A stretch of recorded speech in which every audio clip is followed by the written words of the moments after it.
Pebrero na naman, kaya panahon na ulit para pag-usapan ang konsepto ng pag-ibig. At isang tanong na nauso sa nakaraang taon ay kung meron ba talagang forever? Para masagot ang tanong na to, nagsigawa kami ng Man on the Street interviews dito sa UP Diliman. At para patas ang usapan, hindi lang mga UP students ang in-interview namin. Naniniwala ba kayo sa forever? Depende.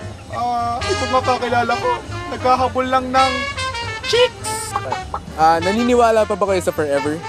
Sana nga, ito po yung forever na yan. May girlfriend ako ngayon Gaano katagal na po kayo? Mga 3 years na kami.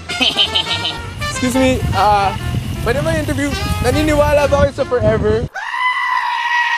Naniniwala pa ba kayo sa forever? Hindi. Kasi lahat ng nililigawan ko may pusong bato.